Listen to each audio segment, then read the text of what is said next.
Civil code के लिए dictation संख्या 32, स्पीड 80 शब्द प्रति मिनट। Ready, start. सभापति महोदय, बड़ी तादाद में विपक्षी सदस्यों की गैरहाजिरी में कानून बनाया जाना विधायिका के लिए ठीक नहीं जान पड़ता। भारत के मुख्य आपराधिक कानूनों की जगह लेने के लिए संसद ने अपने मौजूदा सत्र में 3 विधेयक पारित किए। इस दौरान 140 से ज़्यादा सदस्य गैर हाजिर रहे। भले ही भारतीय न्याय संहिता BNS जो IPC की जगह लेगी, भारतीय नागरिक सुरक्षा संहिता जो CRPC की जगह लेगी और भारतीय साक्ष्य विधेयक को संसदीय अस्थायी समिति द्वारा जांचने परखने के बाद पेश किया गया, तब भी पूरे देश पर होने वाले इनके असर के मद्देनज़र पूरे सदन की मौजूदगी में विधायी चर्चा की जरूरत थी। नतीजतन इन विधेयकों को लेकर उठी बहुत सी चिंताएं संसद में नहीं उठाई जा सकीं। नई संहिताओं का एक बहुत स्पष्ट पहलू यह है कि धाराओं की क्रम संख्या में बदलाव को छोड़ दें तो मूल कानूनों की ज़्यादातर सामग्री और भाषा को बरकरार रखा गया है।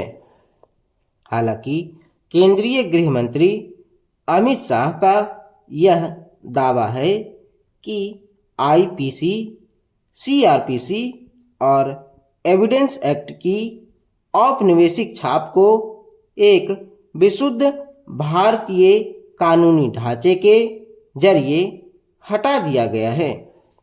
उनका यह कथन सही नहीं जान पड़ता, क्योंकि इस देश में जिस तरह से पुलिस काम करती है, अपराधों की जांच होती है और लंबे मुकदमे चलते हैं, उसमें इन नई संहिताओं से कोई बड़ा बदलाव होता नजर नहीं आता। BNS जो सुधार हुए हैं, उनमें पुरानी पड़ चुकी राजद्रोह की धारा को हटाया जाना, यानी सरकार के खिलाफ असंतोष भड़काना या उसे नफरत या अवमानना की जद में लाना अब जुर्म नहीं है, और मॉब लिंचिंग व्यक्ति की नस्ल, जाति, समुदाय, लिंग, भाषा या जन्म स्थान के आधार पर मार डालने या गंभीर चोट पहुंचाने जैसे घृणा के अपराधों सहित को एक अलग जुर्म के रूप में रखा जाना शामिल है।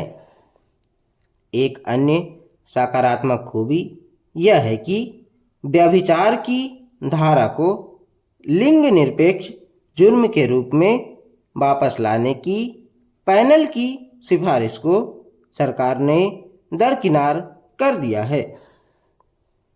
इस धारा को सुप्रीम कोर्ट रद्द कर चुका है। हालांकि इस पर सवाल हो सकता है कि जब आतंकवाद विशेष कानूनों के तहत दंडनीय है, तब क्या इसे आम दंड कानून में शामिल किया जाना चाहिए था। आतंकवाद जैसे गंभीर आरोपों का इस्तेमाल हल्के ढंग से नहीं किया जाना चाहिए। प्रक्रियात्मक पहलू पर बात करें तो कुछ स्वागत योग्य खूबियाँ ये हैं कि जुर्म कहीं भी हुआ हो, पुलिस अधिकारी द्वारा FIR दर्ज किए जाने का प्रावधान है, और तफ्तीश में फॉरेंसिक विज्ञान और तलाशी व जब्ती में वीडियोग्राफी के इस्तेमाल को बढ़ावा देने की कोशिश की गई है। एक महत्वपूर्ण विफलता यह स्पष्ट नहीं किए जाने में है कि क्या नई फौजदारी प्रक्रिया 15 दिन की सीमा से अधिक पुलिस हिरासत की इजाज़त देती है या यह महज एक प्रावधान है जो किसी व्यक्ति की गिरफ्तारी के 15 दिन की इस अवधि को शुरुआती 40 या 60 दिनों के भीतर कितने भी दिनों तक खींचने की इजाज़त देता है।